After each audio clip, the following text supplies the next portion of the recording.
नमस्कार दोस्तों, बहुत बहुत स्वागत है आपका एक और वीडियो में। दोस्तों, इस वीडियो में हम लोग बात करेंगे रिस्क मैनेजमेंट के बारे में, फाइनेंशियल प्लानिंग के बारे में और एसेट एलोकेशन के बारे में। ये तीनों पार्ट बहुत ही ज़्यादा इंपॉर्टेंट है दोस्तों। आने वाले टाइम में ये तीन चीज़ बहुत ही ज़्यादा आपको हेल्प करेगा, आपको अपने रिटर्न्स को जनरेट करने के लिए और रिस्क को कम करने के लिए। इस वीडियो में गाइज हम लोग सारे चीज़ों को कवर करेंगे, सारे इंस्ट्रूमेंट्स के बारे में थोड़ा सा बात करेंगे कि क्या क्या हर एक इंसान के पास इतने बेसिक नॉलेज होनी चाहिए, एक जनरल नॉलेज होनी चाहिए अपने पोर्टफोलियो को मैनेज करने के लिए। एक जो नॉलेज होना चाहिए, एक माइंडसेट होना चाहिए, उस माइंडसेट के बारे में हम लोग गाइज इस वीडियो में बात करेंगे और बहुत ही आसान भाषा में, इजी भाषा में, जो कि आपको समझ में आए। और गाइज इस वीडियो के एंड में एक बहुत ही इंपॉर्टेंट बात मैं आप लोगों के साथ शेयर करूंगा, जो कि आप लोगों को करना है। अगर वो पार्ट अगर आप स्किप कर देते हो इस वीडियो का, तो प्लीज आप मेरे चैनल को अनसब्सक्राइब कर देना और इस वीडियो को अभी के अभी छोड़ के चले जाओ आप। तो चलिए वीडियो को स्टार्ट करते हैं गाइस। दोस्तों, पहली चीज जो सबसे इंपॉर्टेंट चीज है वो है प्योर टर्म इंश्योरेंस। हर एक इंसान को अपने पास एक टर्म इंश्योरेंस होना चाहिए, प्योर टर्म इंश्योरेंस। आप यूलिप के चक्कर में मत पड़ना, यूलिप नहीं होना चाहिए आपके पास और एक एंडोमेंट प्लान नहीं होना चाहिए। ऑलरेडी है अगर किसी के पास, तो उसको कैसे हैंडल करना है उसकी मैं अलग वीडियो में बात करूंगा। लेकिन अगर आप बिगिनर हो, आपको पता है कि यूलिप बेकार होता है, यूलिप आपको बिल्कुल भी नहीं लेना है और एंडोमेंट प्लान बिल्कुल भी नहीं लेना है। आपके पास होना चाहिए एक प्योर टर्म इंश्योरेंस। दूसरा, हमारे पास एक होना चाहिए एक बेस्ट हेल्थ इंश्योरेंस होना चाहिए, एक अच्छी कंपनी का। आप पॉलिसी बाजार से या कहीं से भी आप ले सकते हो, लेकिन एक प्रॉपर अच्छे से रिसर्च करके लेना। पहले देख लेना नेट पे कि कैसे एक अच्छी हेल्थ इंश्योरेंस को चूज़ करते हैं, क्योंकि बहुत सारे टर्म्स एंड कंडीशंस होते हैं जो कि आपको नहीं पता। वो चीज़ आपको समझ के एक चूज़ करना है जिसमें क्रिटिकल इलनेस कवर्ड हो। एक ऐसा हेल्थ इंश्योरेंस लेना है आपको। उसके बाद गाइज आपको प्रिपेयर करना है अपने एक इमरजेंसी फंड।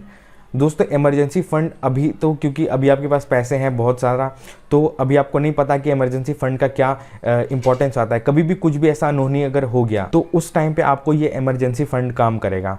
अब जैसे अगर हम लोग बात करते हैं 2020 में जो क्रैश आया था, मार्केट क्रैश, अगर आपके पास इमरजेंसी फंड होता, बहुत सारे लोगों के पास इमरजेंसी फंड नहीं था, तो इसके कारण क्या हुआ कि उन्हें अपने जो पैसे शेयर्स में थे, म्यूचुअल फंड में थे, उन पैसे को निकालना पड़ा। और बाद में फिर वो लोग रिग्रेट कर रहे थे कि हमने क्यों नहीं निकाला, क्योंकि उस टाइम पे उन्हें और ज़्यादा इन्वेस्ट करना होता है म्यूचुअल फंड या फिर स्टॉक्स, किसी भी चीज़ में। तो आपके पास अपना एक इमरजेंसी फंड होना चाहिए। इमरजेंसी फंड आपको कैसे अरेंज करना है? आपको सबसे पहले अपने महीने का खर्चा को डिफाइन करना है कि आपका महीने का खर्चा कितना है। उसको इंटू 6 से आप मल्टीप्लाई करो। जो भी अमाउंट आपका निकल के आता है उसको आप एक शॉर्ट टर्म म्यूचुअल फंड या फिर आप एक एफडी में डाल सकते हो, क्योंकि उससे आप कभी भी आपको ज़रूरत पड़ जाए, इसलिए ऐसे चीज़ में लॉक इन ना हो, उस चीज़ में आपको डालना है जो कि आप इमीडिएट एक्सेसिबल हो। या फिर आप एफडी में डाल सकते हो, या फिर आप एक डायनेमिक बॉन्ड फंड में डाल सकते हो, क्योंकि इसमें लिक्विडिटी बहुत ही हाई होती है, आप कभी भी आप निकाल सकते हो अपने पैसे को। तो ये चीज़ आपने कर लिया। अब हम लोग आते हैं म्यूचुअल फंड के बारे में कि म्यूचुअल फंड में कैसे करना है। दोस्तों, म्यूचुअल फंड में भी आपको स्टॉक एलोकेशंस करना है। यहाँ पे अब आता है हमारा स्टॉक एलोकेशन। अब इसमें आपको दिमाग लगाना है कि आपको अपने रिस्क को कम से कम करना है, क्योंकि अगर आपने हाई रिस्क हाई रिटर्न, ये माइंडसेट आपका नहीं होना चाहिए। अगर ये माइंडसेट होगा तो अगर आपने एक साल ज़्यादा रिटर्न ले भी आए, यानी कि अगर आपका 100 रुपये 150 हो गया अगले साल, लेकिन वो तीसरे साल वो वापस से 85 हो गया, तो फिर आप एक घाटे में रहोगे हमेशा, क्योंकि हाई रिस्क हाई रिटर्न नहीं होता है गाइस। इस चीज़ को आपको समझ लेना होगा। अब दोस्तों, कैसे आपको एलोकेट करना है? सबसे पहले गाइस आपको 50% जो भी आपका, अगर आपके पास 5,000 है या 10,000 है या 50,000 या 1,00,000 है, अगर आप इस फॉर्मूले को फॉलो करेंगे जो कि मैं अभी आपको बताऊंगा, तो आपका सारा जो भी आपका रिस्क है वो मैनेज हो जाएगा। तो सबसे पहले आपको जो 50% ऑफ द पैसा है आपको लार्ज कैप में डालना है। अब लार्ज कैप्स कौन सा में डालना है वो मैं नेक्स्ट वीडियो में बताऊंगा आपको कि कौन सा बेस्ट लार्ज कैप है, कौन सा मिड कैप है। अभी मैं जस्ट आपको एक एलोकेशन बता रहा हूँ, एक बेसिक एलोकेशन कैसे करना है। 50% आपको डालना है एक लार्ज कैप में, फिर आपको 20% जो भी आपका पैसा है बचा, उसमें का 20% आपको मिड कैप में आप डाल सकते हैं, और 20% आपको फ्लेक्सी कैप या मल्टी कैप में डालना है। अब जो आपके पास 10% बचा, इसको आप स्मॉल कैप में डालिए या फिर आप सेक्टोरल में डालिए, क्योंकि सेक्टोरल और स्मॉल कैप थोड़ा सा रिस्की होता है, तो इसमें हम लोग 10% रखेंगे अपना एलोकेशन। तो ये करने का मेन रीज़न ये है कि आप अपने पोर्टफोलियो को रिस्की नहीं बना रहे हो, आप बिल्कुल रिस्क फ्री बनाए हो, क्योंकि 50% आपका पैसा सेफ है, क्योंकि वो लार्ज कैप्स में लगा है। तो लार्ज कैप में भी आप क्या कर सकते हो, एक इंडेक्स फंड में लगा दो, क्योंकि अब यूनिवर्स छोटा हो गया है लार्ज कैप का। क्योंकि अगर आप एक्टिव म्यूचुअल फंड भी लोगे तो उसमें भी 100 ही ऐसे स्टॉक्स हैं जो कि चूज़ करना होगा एक फंड मैनेजर को। और एक इंडेक्स फंड में भी लगाते हो तो वो भी थोड़ा कंसंट्रेटेड पोर्टफोलियो होता है, तो आपको एक अच्छा खासा एक्सपेंस रेशो कम होता है इंडेक्स फंड का, और आपका पूरा पैसा इन्वेस्ट हो जाता है। सो इस वजह से लार्ज कैप में लगा रहे हो तो आप एक इंडेक्स फंड प्रेफर करो। और उसके बाद 20% मिड कैप में। क्यों 20%? क्योंकि अब थोड़ा सा तो रिस्क लो, मतलब हाई रिस्क नहीं लेना है, लेकिन मीडियम या मॉडरेट रिस्क के कैटेगरी में आप आओ, मॉडरेट रिस्क लो। तो इस तरीके से अगर आप एलोकेट करते हो तो आप रिस्क से बचते हो। और इसके साथ साथ आप एक टैक्स सेवर फंड भी ले सकते हो जिसमें 3 साल का लॉक इन होता है। ऑटोमेटिक आपका पैसा जो आज आप इन्वेस्ट करोगे वो आप 3 साल के बाद उसे निकाल पाओगे। अब आपका स्टॉक्स में तो पूरे तरीके से आप डाइवर्सिफाइड हो, आपके पास एक mid cap, large cap, multi cap, small cap, एक सेक्टोरल भी है। इसके बाद जब आप इसमें अरेंज हो तब आप स्टॉक्स में जाओ, क्योंकि स्टॉक्स में क्या होता है गाइस, थोड़ा सा रिस्की होता है। तो क्योंकि आपने रिस्क तो मैनेज कर लिया, तो जो बचा खुचा पैसा है उसमें आप रिस्क ले सकते हो। तो अब आपके पास जो भी पैसा बचता है इसके अलावा, तो आप उसे स्टॉक्स में लगाओ। अपनी फेवरेट कंपनी, अपने हिसाब से आप जो भी आपको सही कंपनी लगता है जिसमें आपको ग्रोथ दिखती है आने वाले टाइम में, आप उसमें लगाओ पैसे। और इसके साथ साथ गाइज आपको कुछ पैसे मार्केट करेक्शन के लिए रखना है। या तो आप इमरजेंसी फंड को यूज़ करो, या तो कुछ पैसे अलग आप बचा के रखो। अब इससे ज़्यादा नहीं करना पैसे को, 1 लाख, 2 लाख, 5 लाख, जितना भी आपको सही लगे उतना आप पैसे को बचा के रखो। उसको आप डेट फंड में डालो ताकि कभी भी मार्केट करेक्शन आए तो यूज़ करके और हाई रिटर्न आप जनरेट कर सको। क्योंकि आने वाले टाइम में आप ही की सूझबूझ होगी जिससे आप अपने पैसे को किस रेट से बढ़ा पा रहे हो वो आप पे डिपेंड करता है, आपके नॉलेज पे डिपेंड करता है। तो अपने आप पे इन्वेस्ट करो, नॉलेज पे इन्वेस्ट करो गाइस। तो इस तरीके से आप कर सकते हो, मार्केट करेक्शन के टाइम पे पैसे को बचा के रख सकते हो ताकि आप इन्वेस्ट करो।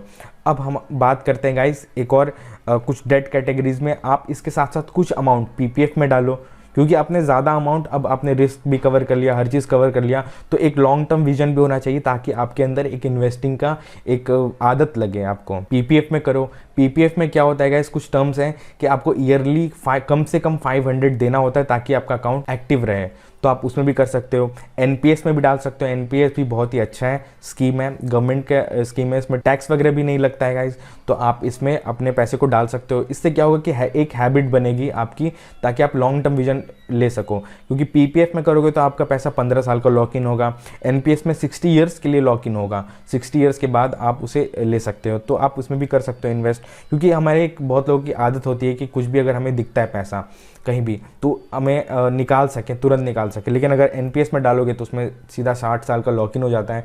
तो इस वजह से एक आपकी हैबिट बनेगी कि हाँ मुझे इन्वेस्ट करना है, अपने रिटायरमेंट को भी देखना है। इसके बाद आपको एसजीबी में भी करना है। एसजीबी क्या होती है, सोवरिन गोल्ड बॉन्ड, इसमें भी आपको इन्वेस्ट करना है। ये भी टैक्सेबल नहीं होता है। ये क्या होता है इसके बारे में मैं नेक्स्ट वीडियो में भी बताऊंगा कि कैसे काम करता है सोवरिन गोल्ड बॉन्ड। कभी कभी इनका डेट्स निकलता है, अगर कोई भी डेट अगर आता है तो ग्रो ऐप में आपको पता चल जाता है कि किस डेट को आ रहा है, वहाँ पे आप इसे इन्वेस्ट कर सकते हो सोवरिन गोल्ड बॉन्ड में। इसमें भी 8 साल का लॉक इन होता है, लेकिन आप इसे 5 साल के बाद भी बेच सकते हो और इसमें कोई भी टैक्स वगैरह नहीं लगता है इसके। हालांकि इसमें इंटरेस्ट जो मिलता है आपको, साल में 2 बार आपको इसमें इंटरेस्ट मिलता है 2.5% का, तो वो आप एक्वायर कर सकते हो। उसमें थोड़ा सा टैक्स लगता है, बाकी सब कुछ टैक्स फ्री होता है। इसके अलावा गाइज आप क्या कर सकते हो कि आप ऑनलाइन पेमेंट को थोड़ा सा रिड्यूस करो और कैश आप ज़्यादा दो। क्रेडिट कार्ड कम यूज़ करो, क्योंकि क्रेडिट कार्ड अगर आप यूज़ करोगे तो क्या होगा कि आपके हाथ में आप अनरिक्वायर्ड चीज़ जिनकी ज़रूरत नहीं है वो भी आप खर्चा करने लगोगे, वो चीज़ आप बाय करने लगोगे, जिसकी वजह से क्या होगा कि आप बहुत ही ज़्यादा कर्जे में आने लगोगे। आपको पता भी नहीं चलेगा कि आप इतने डेट में चले गए हो। तो आपको क्रेडिट कार्ड को अवॉइड करना है। कैश जितना आप दोगे या फिर अपने डेबिट कार्ड से जितना पेमेंट करोगे तो आपको दिखेगा कि आपके अकाउंट से पैसा जा रहा है, आपके हाथ से पैसा जा रहा है, तो एक माइंड में एक मैसेज आता है कि नहीं मुझे कम खर्चा करना है। यही अगर आपके हाथ में क्रेडिट कार्ड आ गया कि भाई मैं 30 दिन में वापस भी कर दूंगा, तो आप कंपैरेटिवली ज़्यादा खर्चा करते हो। तो इस वजह से आपको क्रेडिट कार्ड को यूज़ नहीं करना है। या फिर आप क्रेडिट कार्ड को क्या कर सकते हो कि लो, लेकिन उसे एक as a emergency fund use करो। ये भी आप एक दिमाग लगा सकते हो कि अगर आप एट ए टाइम आपके पास पैसा नहीं है, लेकिन आप इमरजेंसी फंड के तौर पे क्रेडिट कार्ड को यूज़ कर सकते हो। दोस्तों अब आते हैं इस वीडियो के एंड पार्ट में। इस पार्ट को मैंने बोला था कि अगर आपने नहीं देखा इस पार्ट को तो आप प्लीज़ मेरे वीडियो को छोड़ दीजिए और मेरे चैनल को अनसब्सक्राइब करके चले जाइए। हमारे आसपास गाइस बहुत सारे ऐसे लोग हैं जो कि अनऑर्गेनाइज सेक्टर में आते हैं। जैसे आपके घर में काम करने वाले जो भी लोग, अगर आपके मेड या फिर आपके घर में कोई भी नौकर वगैरह हैं जो काम करता है, या फिर आपका वॉचमैन या आपका कैब ड्राइवर या ऑटो ड्राइवर या रिक्शा चलाने वाले, कोई भी आपके आसपास ऐसे लोग होते हैं, इनके तरफ से सरकार ने 12 रुपये का एक्सीडेंटल इंश्योरेंस निकाला है, जिसमें उन्हें ईयरली यानी महीने का 1 रुपये, ईयरली 12 रुपीज़ देना है। और अगर कुछ भी ऐसा अनहोनी होता है तो उन्हें 2 लाख तक का अमाउंट मिल जाएगा। इसके अलावा गाइस 330 रुपये का टर्म इंश्योरेंस, जो कि आप उन्हें बता सकते हो कि वो टर्म इंश्योरेंस लें, ताकि अगर कोई भी दुर्घटना हो जाए अनहोनी, 2 लाख रुपीज़ तक का अमाउंट मिल जाए। अगर कोई लोग कैपेबल है तो उन्हें आप सरल जीवन बीमा योजना, इसमें अगर वो टर्म इंश्योरेंस कराते हैं तो उन्हें 25 लाख तक का भी अमाउंट मिल सकता है उनके घर वालों को। सो ये हमारी एक मॉरल ड्यूटी बनती है कि हम ऐसे लोगों को हेल्प करें, उन्हें बताएं, क्योंकि उन लोगों को पता भी नहीं है कि ये है। मैंने खुद पर्सनली अपने मेड का ये मैंने करवाया है 12 रुपीज़, ये तीनों मैंने करवाया है। इसके साथ साथ मैंने इनका एक PPF NPS भी मैंने खुलवाया है, इन अनऑर्गेनाइज सेक्टर को कुछ हेल्प मिल सके। सो आप अपने बिहाफ में कम से कम इतना तो कर सकते हो अगर आप एक इंसान हो तो। सो प्लीज़ मेरी रिक्वेस्ट है आप ऐसा करना, उनको हेल्प करना। और अगर आपको वीडियो पसंद आए तो प्लीज़ मेरे चैनल को सब्सक्राइब करना और वीडियो को लाइक करना गाइस। कल मैं जो वीडियो अपलोड करूँगा वो है कि ये जो लार्ज कैप मिड कैप जो भी मैंने बताया है, तो इनमें से कौन सा बेस्ट मिड कैप है या लार्ज कैप कौन सा म्यूचुअल फंड बेस्ट है फॉर ए लॉन्ग टर्म, उनके बारे में मैं आपसे बात करूँगा। So thank you so much for watching this video. मिलते हैं नेक्स्ट वीडियो में गाइस।